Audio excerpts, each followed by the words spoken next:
Welcome to Three Count Commentaries. This is your host, Mongo Slade. So we're going to talk about Edge. So when I did my analyzing the Royal Rumble video, there was a couple people that I didn't mention. Somebody brought up Seth Rollins, but it wasn't until today that a lot of people talked about Edge. So I want to talk about both of those guys today.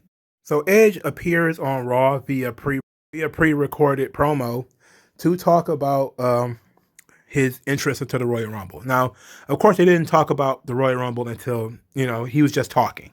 But everybody kind of knew when they said Edge is going to appear on Raw. Everybody kind of knew he was going to declare for the Royal Rumble. So he starts telling this story. He starts talking about, we can't. 2020 taught him that you can't sleep on tomorrow. You have to do whatever you're going to do. You have to do it now. And, tomorrow is never guaranteed, and that, you always have to move forward. You got to move forward. And that, he talked about going to sleep one day at the end of WrestleMania 27, and he was the world heavyweight champion. And then the very next day, he was told he was going to have to retire. And the title was taken away from him. And he's gone, and now his one dream was working to get back into the ring, working to get that title back, the thing that he never lost. He wanted to get it back. And his mom, who passed away, he talked about her and that she used to say, don't say you're going to do something, just go do it. And so that's what he did. He got off his ass and he did whatever he needed to do. He hit the training, did all the medical stuff that he needed to do to get back into the ring. And then, then Randy Orton tore his tricep. And it seemed like it was all going to be taken away again. And so he got to start over. And he says, his mom would say, you just got to do it. You just got to take advantage of every opportunity that you have. You got to do it. So he wants back what's his. He wants to take back what he never lost. And he says that, the world would be less magical without dreamers and fighters. He says he's a dreamer, he's a fighter. He's not going to let it go. He's entering the Royal Rumble match because this could be it. This could be the last year that he has a real chance at becoming the WWE champion again. So this was fantastic. The logic is rock solid. It makes perfect sense why he would enter the Royal Rumble. This is the elevator to the WWE championship. He doesn't have to fight through, modes of people. And you could say, well, why isn't Edge like Goldberg? Why can't he just come out and challenge? He's a babyface, and I know Goldberg is supposed to be a babyface too, but that's also why Goldberg doesn't work, right? Is that Edge is older. Edge is a babyface, but he's a true babyface. Like if Goldberg would have gone through the Royal Rumble and won, I think people still would have complained. But because Edge was gone for 10 years, his livelihood was taken away from him, snatched away from him. You can't argue with the logic in this story. The logic in this story is rock solid. That's why he entered the Royal Rumble last year. He entered the Royal Rumble because he wanted to get back what he never lost. And now he's going to enter again for the same reason. But this time he's focused. They still have the Randy Orton stuff going on in the background because he blamed Randy Orton for tearing his tricep. But now we got something new going on here. Now we got something different. I love this. Now, what is the likelihood of Edge winning? Okay. Now, Edge versus Drew McIntyre. Badass. That's great shit. I love that idea. Have McIntyre beat Goldberg, and then he has to face another legend right after that, and he has to fight Edge. I love that idea. I think that idea is fantastic. Now, what's the likelihood of Edge winning? I don't think it's much. I don't think much of it. Why? Because I do believe, and I think Big E talked about this. And Big E basically says, oh, well, what they do is they look and see who is the part-timers. And then when you can't find any part-timers, then they go to, okay, who's been grinding, who's been working. But if we being honest, Edge winning the Royal Rumble would be great. It would be a fantastic story, a almost Rocky like story. And I love the Rocky stories. The Rocky stories are so fantastic. You know, if you go back and just watch not just Rocky 1, but this would be like I think Rocky Balboa. You know, isn't Rocky Balboa the one when he fought Antonio Tarver and he lost, but he just wanted to see if he could compete with the young hungry world champion. I think that was Rocky Balboa because I think that was after Rocky 5 because Rocky 5 was Tommy Gunn, and he fought Tommy Gunn in the street. So yeah, I think it was Rocky Balboa. But those are excellent stories. You know, the old punch drunk fighter who just wants to see if he can still hang. You know, I think that fight was all around a video game. You know, Tarver or somebody like that said that, oh, you know, it was like a fantasy thing, and people were like, you know, Rocky would beat Tarver if Rocky was in his prime or whatever, and then Tarver went on TV, started talking shit, and then Rocky decided he was going to step up to the plate, like 50 some odd years old, and he's going to try to beat him. You know, but he was really just testing himself. He didn't really expect to win. Then of course, he also lost, but he wasn't really expecting to win. He was just, you know, out to prove something. It was a personal thing, and I think that's kind of that's the story we could play here. That maybe Edge doesn't really believe he can beat Drew McIntyre. That he just wants to see if he can. You know, just wants to test himself. How much does he really have left? And I think that's a beautiful fucking story. Edge is he is better now to some degree when it comes to promos and tapping that emotional thing because he went through some shit, and I think that's a part of what can make you a good babyface is if you have real life shit behind you and you bring it to the forefront. You can talk about it. That can make you so much more powerful and inspiring. And Edge has done that. You know, for anybody who has like an injury that's sitting at home trying to get it back together, Edge returning sparked a wave of people. Daniel Bryan coming back, let's be honest, you know, sparked a wave. You know, a lot of people were like, oh shit, I think I can come back.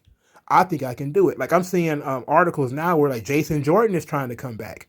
I've seen Tyson Kidd talking about he's trying to come back. You know, WWE would probably never clear these guys. But it started with Daniel Bryan, who just would not let it go. You know, he just would not be denied. You know, he would not be told that his career was over. You know, and he just decided to fight against it. And he fought against it at every turn. Basically, he was like, hey, if I have to get out of this contract to go somewhere else to do it, I'm going to do it. You know, he just had this laser focus on what he wanted to do. And when he did it and was able to break through and get over that injury, and he was able to come back, then Edge was the momentum started again, and now Edge was coming back. And now you see Tyson Kidd, you know, he wants to come back, and Jason Jordan wants to come back. And you can see how these guys are inspiring each other, like not just in storyline, but like in real life. Their returns, the effort that they're putting in to get back into shape, to do whatever is necessary. It is inspiring people, you know, and this is the kind of stuff that real baby faces are made of. This is great shit. This is great shit. At the same time, I think you do this match. If you're going to do Edge versus McIntyre, is WrestleMania the place to do it? Oh, look, I cannot say I would be mad if Edge won. I would not say I don't want to see Edge versus Drew McIntyre. I do. I just think that you got to go with Big E or Keith Lee. I'm sorry, as much as I love Edge and I love this story, and I do think this story is legitimately bigger and better and WrestleMania worthy over whatever story you're going to tell with Keith Lee or Big E. I swear to you it is. Because that's just generic, it's my time now sort of story, right? It's like, I'm the one in the spot, I'm ready, I'm out to prove myself. That's important, but that's also the story of everybody who has never been in that spot before. And now they're in that spot. Same story Drew McIntyre had. This is different. This is what I wanted for Kurt Angle. You know, I wanted Kurt Angle to go on a Rocky-like run where you know, he was kind of broken down, but he had one more shot. Just one more shot. And Edge just sort of pushing that as this year could be the last year. This WrestleMania could be my last. I cannot let this go by. And I have seen AJ Styles, and AJ Styles says he wanted to wrestle Edge. He wanted to either wrestle Edge or Triple H. And I would love to see AJ Styles versus Edge. That would be great. But I love the idea of Edge trying to reclaim the title. I just love that idea. It's a perfect story. And win or lose, it's a perfect story. Because I haven't even talked about whether he win or lose yet. Just him being in that spot with the crowd returning. Because there's going to be a crowd at WrestleMania. So with the crowd returning and everybody there and all of this, the pageantry of WrestleMania, it could be magical. It could legitimately be magical. But at the same time, I don't know if you take that opportunity away from somebody who's younger. Yeah, Big E will still be there. Yeah, Keith Lee, who is a little bit older than Big E. I think he's like 5 years older than Big E. I don't know how big old Big E is. He's probably like 34. And Keith Lee is like 36, 37. And I think that, those are my two front runners. That's why I keep saying Keith Lee and Big E. So you could probably have other front runners just replace those two names if that's how you feel. But for me, those are the two top guys that I would pick to win the Royal Rumble. And they're both younger than Edge. I think that would be the best option, was to go with one of those guys. And I don't know. See, the thing is, if you go with one of those guys, right, then you have to say, how long do you keep, or and you switch the title. You're not going to switch it to Edge when his time eventually comes, But so I'm sitting here stuck, because now it's like, once Edge declared for the Royal Rumble and cut that promo and talked about his mom and talked about, the Henry Ford quote that, whether you believe you can or whether you believe you can't, you're right. And I saw a lot of people being SJWs by Henry Ford, whatever. In any event, there's a lot of people who now are bought in on Edge. They're full in on Edge now. And I'm right at the tipping point, because I was like, I kind of figured Edge would be in it, but I figured he would be a surprise entrant and would lose. But now that they've told me that he's in it, I don't know. And now and this is the crazy thing. This is the crazy thing, and this is what makes it so exciting to me, is that fucking Daniel Bryan is pretty much the same way. Like, Daniel Bryan has already said, this is it for me. I'm going full-time dad, part-time wrestler. So Daniel Bryan is also in this match. And he's in this situation where it's do or die. And so you have to say, these two guys, both of whom came back from career-ending injuries. Daniel Bryan's been back for 3 years. Edge has been back for 1. They're both two of the most motivational guys in the company. They're both going to be in the same match. Somebody has to lose. That's fucking amazing. That shit's giving me goosebumps right now, just thinking about it. Somebody has got to lose. And then you factor in all of the young and hungry guys. The guys who've been busting their ass week after week after week, who've gained momentum. And then you got Randy Orton, the shark-eyed Randy Orton in this match. He's going to steal somebody's, opportunity. You have a really huge Royal, and they silently did this. Like, they put a lot of effort behind Daniel Bryan, but they've been putting some effort behind almost everybody, to some degree, more or less. AJ Styles is in this match as a gatekeeper. He's been the guy that they've been using to keep other people out. Used him to kick out Drew Gulak and R-Truth, and he's the guy that you kind of have to go through to get into this match. So he is a shark in this situation too. So you got some real shit going on here. This is going to be a really good Royal Rumble. You can't fuck it up. You can only fuck it up by doing something absolutely dumb. You have to do a draw or something to fuck this up. because you're going to have people who are coming into this match emotionally invested in quite a few people.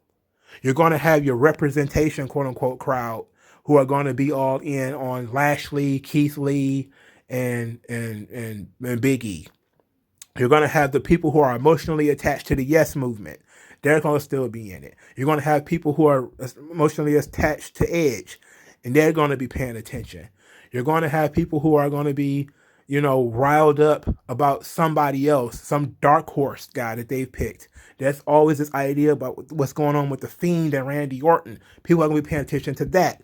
It's so much. Then you got Cesaro, who is an underdog, a dark horse that people have been pushing for a long time. You have so much going on in this match. I think that Edge is now the front runner. I think that if you have to reshuffle your deck at this point, I think Edge is your front runner. Big E and Keith Lee and Daniel Bryan are the top 4 guys. And Randy Orton makes 5. I think that you have to reshuffle your deck. What I pick Edge, if you put the gun to my head and said, what's the likelihood of Edge winning the Royal Rumble? I would say pretty high. It's pretty high. You want a big marquee match for WrestleMania. Edge can give you that. You want a work rate match at WrestleMania. Edge can give you that. You want a match that you've never seen before. Edge can give you that. Well, on the main event stage, I'm pretty sure they wrestled probably on SmackDown way back when Drew McIntyre was a kid. So it's fresh. It's different. It's got a great story behind it. You have something meaningful there. Likewise, you have something similar with Daniel Bryan. They've been telling this story that Daniel Bryan's never won a battle royal before. That, his career is winding down. All of this stuff. It's just, I'm flattened by this idea, So I have no real prediction yet. But I love it. And I love that I don't have a prediction because that means I get to be excited about what's going to happen. Now, Seth Rollins. Somebody mentioned to me that, okay, well, you didn't mention Seth Rollins in your video. And I didn't mention Seth Rollins because I figure Seth Rollins is going to appear, but he's going to come in and lose. The idea that you're going to have Seth Rollins win the Royal Rumble, he won the 2019 Royal Rumble. I know that doesn't matter because Austin won 3 in a row or some shit, or he won two in a row. And Hogan won 2 in a row. Shawn won 2 in a row. I mean, it happens. But I don't think they would have him win Royal Rumble so close together. Also, I'm not sure what's his alignment now. Like, is we going to try to bring Seth Rollins back as a babyface? Because, you already had heel Rollins versus Drew McIntyre. You also, do you want to tell the Roman Reigns Seth Rollins story? You can wait for SmackDown for that. You could bring Drew McIntyre up. I mean, you could bring, not Drew McIntyre, you could bring Rollins back on the SmackDown following the Royal Rumble and, put him in the Elimination Chamber if that's what you want to do. But I don't think they're going to do that with Seth Rollins anyway. I think Seth Rollins is kind of need to stay out the title picture for a while. And while I would be interested in a Seth Rollins-Roman Reigns match, and that is a WrestleMania match, I know saw some people say it's not really a WrestleMania match. I think it is. But ultimately, I think that Seth Rollins is on the outside of the top tier. He's probably in the long shot category. He's in the top part of the long shot category, along with like Lashley, and guys like that. I'll put Keith Lee in that category too, even though he's one of my favorites, Brock or somebody. But I wouldn't put Seth Rollins in a situation where he's a favorite. I think he's a guy that comes in probably right smack in the middle somewhere, 14, 15, 16 or something like that. He makes it to the end and then loses. But his storyline spins out of that, or maybe they put him in there with Ray or something and they kind of tease what's going on there or something like that, But I don't think that Seth Rollins is going to win the Royal Rumble. I don't think he got a shot. But let me know what you guys thought of the whole Edge stuff. Spread the good word of 3Count Commentaries by using the hashtag 3Count Commentaries. Like this video, share this video, subscribe to this channel. Appreciate everybody for your time, and I'll talk to you guys later. Yeah, jet light. I know what that's like.